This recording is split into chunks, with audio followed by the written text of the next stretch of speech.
Content warning. This is a game with a lot of horror elements, including demonic possession and Catholic imagery. Spoiler warning. I'm going to talk about the elements of this first chapter of the game that include the ending of the stories, without going into deep detail. Tone warning, I guess? I don't think very highly of this game, and as a direct result, I'm probably going to be mean. And as we know, there are few things worse than being mean to a video game, especially one that's already extremely successful and critically lauded and integrated into one of the most successful and powerful structures in our society. Faith is a survival horror game from Airdorf Studios that came out in 2017 and has been gussied up and re-released and expanded on pretty much every year since then. It's notable for a particular aesthetic that you'd have to actually be pretty well informed about historical video game consoles to correctly pin down, but most people will probably say something like a retro computer. You know, an aesthetic space that reaches from the Tandy to the PS3. The aesthetic is big chunky pixels on a solid black background without much capacity to genuinely do ideas like behind or layers in a contextual way. Abstracted shapes that try to represent a thing in big, strictly defined, obvious blobs. There are simplistic animations that would normally betray a limited ability of the game to remember information for each entity. There are scan lines. Locations are bare and boxy because that's what the system can do, and colors are defined by outlines, not by fills. I like what it's doing with how it looks because it positions itself as being not just limited, but old. It shows what it can do and explains what it can in this very difficult to pass, difficult to experience way, because it is an old game. Or so it pretends. That oldness positions the story close to when and where it's set. Connecticut, 1986. In Faith, you take on the role of John Ward, a priest, though there's asterisks around all sorts of things when you simplify descriptions like that. John's a priest formally, and doing the work of a priest, and dressing like a priest, and considers the world through the mind of a priest, so you know, priest. Priest enough. John starts the game disembarking from a car on the highway at the edge of the woods, intent on heading towards the wreckage of a failed exorcism that led to the reason he's a priest former. To make your way to the house, you must first encounter things like an abandoned well, an old shack with a key in it, a pile of bones, and a skittish deer. Totally normal exploratory things to do until you encounter the flesh-eating monster that will eat you while you explore. These things need to be done in an order that involves exorcising spirits from stuff, getting a key from the shack, reading a bunch of notes, then getting to the house. Once in the house, you explore it, you encounter I guess there's a better technical word for it because it's a possessed child, but we're just going to go with monster. Once the monster is activated, you need to go around the place, exercise some stuff, understand some of the backstory, and avoid the monster hunting you around the house. Eventually, you unlock the attic, head on up there, do another exorcism, which involves essentially a kind of quick time event boss. At that point, Faith truly becomes a video game because then you get a gun.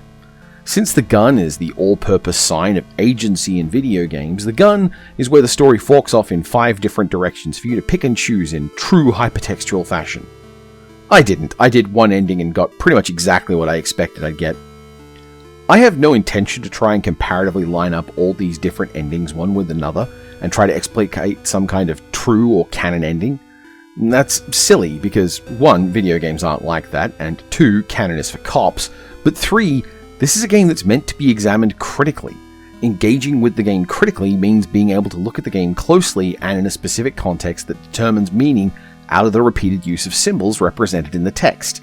To quote Roland Barthes, "Don't have a cow, man." If a game is worth critical acclaim, it's worth critical regard, and critical regard can bring with it a consideration of the ideas it's using that doesn't spend its time necessarily sucking the text's dick.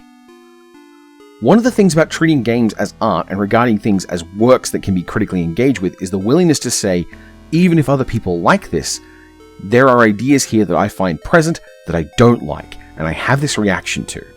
It is not a matter of putting things on an objective scale where goodness and badness slide up and down, but rather that if this text is meaningful and artistic and representative of deeper thought, then is a thing that needs to be okay to call the story you find there bad.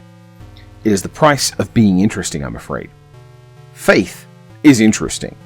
I would never dare to claim it isn't interesting. Fundamentally, the story of faith is the story of a priest reconnecting with his faith. That is, he had an experience in the past that shook his faith and had him separated from what he saw as the legitimizing authority of that faith, the Vatican, then learning through doing that actually he still had his legitimizing authority of faith all along: God. The story is framed as a horror and a tragedy. After all, a little girl dies, and what could be more appropriately tragic in a man's life than that? And he's a priest. Those are meant to protect children, since they are good people, and it turns out that the just and loving God they represent doesn't do anything to protect little girls from being turned into meat portals by demons. It really is rough on poor John.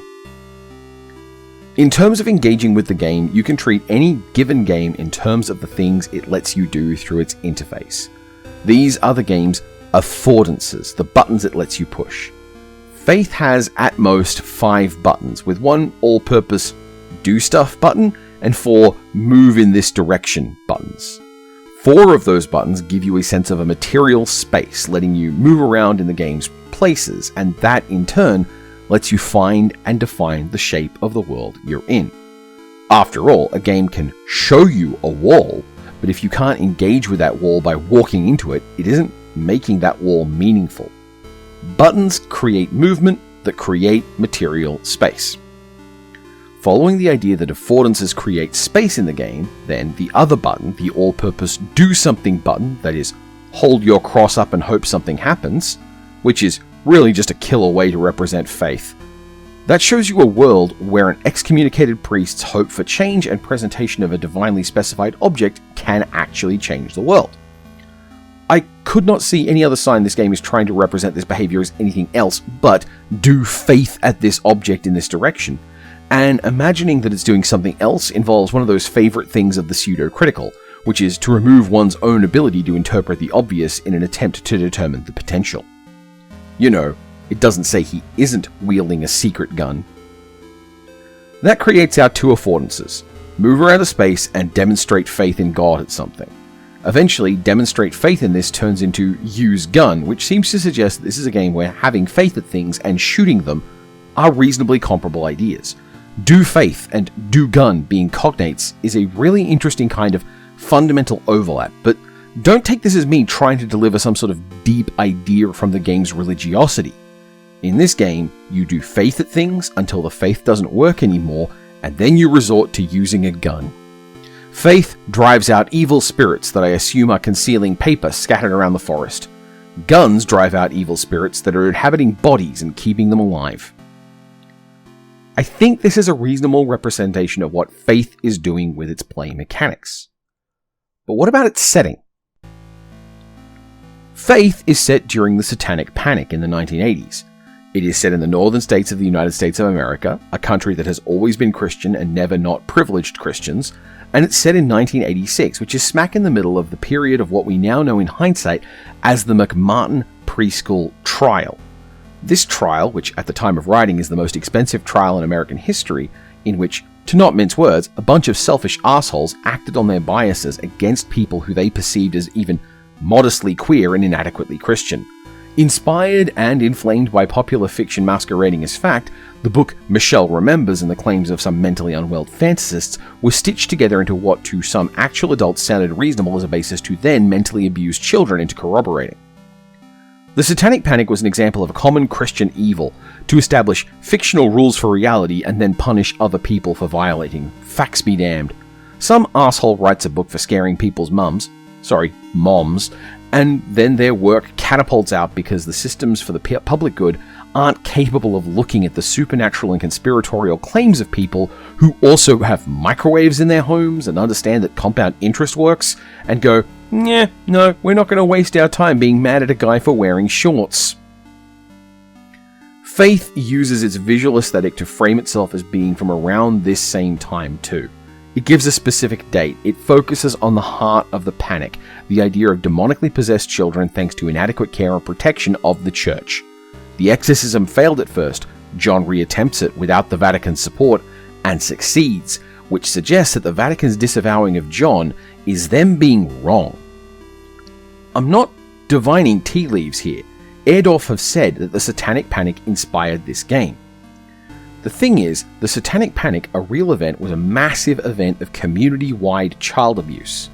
The people who destabilized and endangered a community, telling children to lie about bad things happening to them, gaslit children into trying to support a horrifying experience of engagement with an international satanic cult that I really cannot underscore enough doesn't exist. This game looks at that event in history and suggests, hey, what if that happened? Or perhaps more darkly, because of opinions on the Satanic Panic that are present in society, that happened, right? What about using that idea for a game? And make no mistake, it is a very common thing for people to think that the Satanic Panic was based on a real thing. That, sure, it didn't happen, but it kinda happened, right? It was kinda a real thing, right? Didn't a bunch of people go to jail because of the magical rituals they were doing? And then they don't think that's a ludicrous thing to say. Now, do not think I am saying this game set in the Satanic Panic sucks because you shouldn't set a game in the Satanic Panic. I am by no means against the idea of using horrible topics for games. After all, Wolfenstein 3D is a great classic game, and it's set during World War II, and it starts in a prison where Nazis tortured Jewish prisoners. That game, however, is a game where you're playing the tortured Jewish person breaking out of jail and killing a bunch of Nazis on the way. Wolfenstein 3D is a game where the game criticizes the Nazis as bad people who suck, and it's okay to shoot at and hate. A position that really shouldn't be controversial now, but whatever. In Faith, however, while it's set in the Satanic Panic, it doesn't seem to be critical of the actual event. In fact, despite it being so intentionally at the time of the Satanic Panic, it represents the Vatican's unwillingness to properly torture and kill enough little girls to be a failing of the Vatican. After all, God is real, John is right, and the exorcism's problem was that he gave up on it, not that the Catholic Church routinely supports people who tie up children and then torture them because they think that demons are real. Which, video games? Sure, video games can work on the logic that demons are real. Some of my favorite video games have real demons in them. But if you make a game about demons being real, the follow-up is then that, oh yeah, I guess the real-world ways of dealing with demons are legitimate if you're involving that same text. Look, I'm not on Team Catholic. I am in fact kind of on the opposite side of that conversation. To me, in the real world, faith is not an idea with a meaningful value. It actually strikes me as the opposite of a virtue, a vice that lets you treat your ignorance and emotionality as something that demands other people's respect. But even setting aside that personal value, Faith is a game that extols its value of faith as a thing you can do, that has meaningful, provable agency in its world, and then that agency, at its absolute limit, can't really do anything that you shouldn't be doing instead with a gun.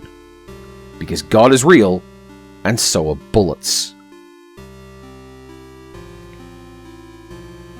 For all this complaining, cooked down to the syrup, the story of Faith is just another fictional work in the lineage of The Exorcist and Rosemary's Baby, going backwards to Lovecraftian works like The Shadow over Innsmouth, and then forward to Michelle Remembers.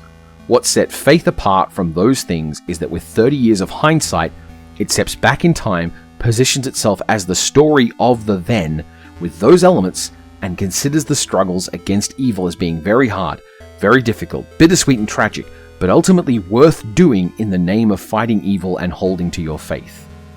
It is a game that looks at how badly the victims of the Satanic Panic were treated, and wishes they had been treated worse.